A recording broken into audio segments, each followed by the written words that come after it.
Hello everyone, my name is Ratnesh और आप सभी का स्वागत है आपके फेवरेट यूट्यूब चैनल चेतन भारत लर्निंग में। बच्चों, आज की क्लास एक बार फिर से बड़ी इंटरेस्टिंग वाली जो आपकी फेवरेट यूट्यूब सीरीज है जिसका नाम है the vocabulary the Hindu vocabulary show. इस सीरीज के नेक्स्ट पार्ट में आपका स्वागत है। साथ साथ मैं आपको बताना चाहूंगा, हम यहाँ पर जो नए बच्चे हैं उनको, या फिर जो बच्चे वीक हैं इंग्लिश में, जो कॉम्प्रीहेंड करना सीखना चाहते हैं, उनके लिए एक स्पेशल सीरीज चला रहे हैं जिसमें हम सिर्फ वोकैबुलरी नहीं पढ़ते, हम पैसेज जो बेसिकली इसमें जो लिखा हुआ है, रैंडम सिलेक्शन होता है पैसेज का, और उस पैसेज को हम छोटा एकदम शॉर्ट करके डिस्कस करते हैं, क्विक वीडियो करते हैं, जिससे कि बच्चों को थोड़ा समझ आए बेसिकली हमें कैसे अटेम्प्ट करना है क्वेश्चन, और हम किस तरीके के क्वेश्चंस अगर पैसेज रिलेटेड सॉल्व करते हैं तो हमें क्या प्रॉब्लम्स आती हैं अंडरस्टैंड करना है। बेसिकली अंडरस्टैंड करना यानी कि वोकैबुलरी से लड़ाई करना।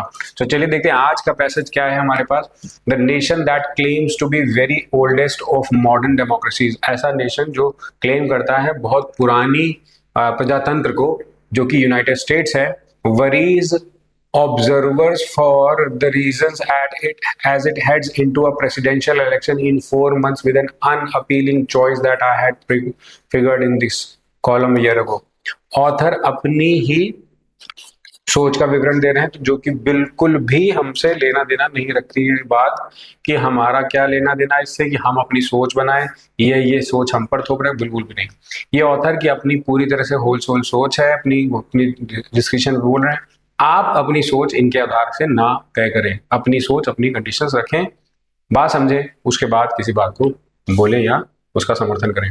ये कह रहा है यूनाइटेड स्टेट्स जो अपने आप को क्लेम करता है सबसे पुरानी प्रजातंत्र, वो एक तरह की समस्या से जूझ रहा है और ऐसी स्थिति में जाता हुआ दिख रहा है जहां पर वो बहुत ज्यादा मतलब कहते हैं पॉन्डर करने की आवश्यकता है, परंतु नहीं कर पा रहा है या समझ नहीं पा रहा है, जैसे कि प्रेसिडेंट इलेक्शन वहां होने जा रहे हैं। 4 मंथ रह गए हैं, अब तो कम ही रह गए हैं।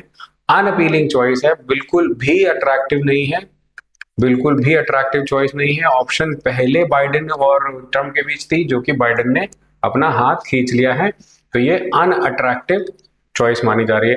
ये कह रहे हैं मैंने प्रीफिगर किया था, पहले से कयास लगाया था, कयास लगाई थी, या कह सकते हैं अंदाजा आप मापा था कि ऐसा हो सकता है साल पहले।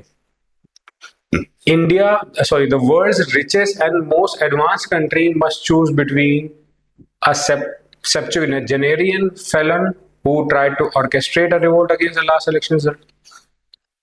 The world's richest and most advanced country must choose between a septuagenarian. इसको मैं थोड़ा स्पेल करने की कोशिश करूंगा। It's septuagenarian।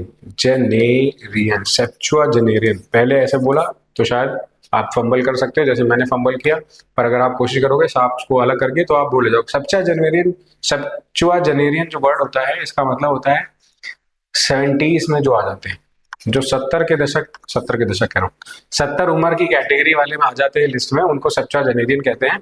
और फेलॉन वर्ड जो होता है वो जनरली विलेन के लिए यूज होता है, तो राइटर ने बहुत सोच समझ के फेलन वर्ड यूज किया है, फेलन। वो try to orchestrate, orchestrate word का मतलब होता है बदलने की कोशिश, ऑर्केस्ट्रेट और रिवोल्ट अगेंस्ट लास्ट इलेक्शन। जब लास्ट इलेक्शन रिजल्ट आए थे उस टाइम पर किसी चीज को ढालने की कोशिश की थी, मतलब उसने उसको एक तरह से एक हवा देने की कोशिश करी थी, उसका हाथ था। कह रहा है an octogenarian whose incoherent debate performance has raised serious questions about his mental decline.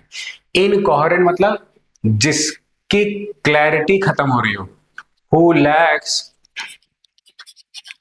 Clarity, who lacks what clarity. एक आता है अपना 80 के दशक में जा रहा है, 80 वाले स्लॉट में चला गया, EIGHTY, एक इसमें चला गया है, और एक अपना सेप्चुआजेनेरियन है, मतलब वो भी 77 साल का हो गया, और एक अपना 80 साल का हो गया है। तो कह रहे हैं उसके अंदर क्या है, raise questions about his mental decline, उसका मेंटल डिक्लाइन हो रहा है। A contest cruelly described a dementia versus demented, मतलब एक में डिमेंशिया है, भूलने की पावर है, और एक खराब है जो बिगड़ा हुआ है। तो ये ऑथर पूरी तरह से अपना मजाक कर रहा है, हम लोग इसमें कोई लेना नहीं। इस डिप्रेसिंग इन अ वे, काफी चौंका देने वाली बात है, but a new poll says that Republican voters are now more sympathetic towards the rebels who stormed the US. अब सिंपैथी किसकी तरफ है, जो रिपब्लिकन वोटर्स है वो भी डेमोक्रेटिक की तरफ जा रहा है, रिपब्लिकन की तरफ है। Republican voters are now more sympathetic to the rebels who stormed the US Capitol in January. ये बात चल रही है ट्रम्प की।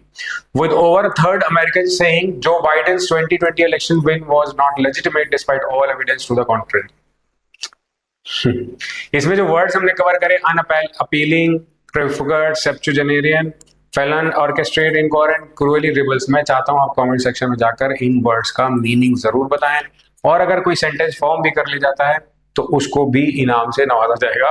And do not forget to like and subscribe the channel. Hope you like this short video where we have covered almost so many words but in so short duration, and you understand that too. So thank you so much for watching. Bye bye and take care.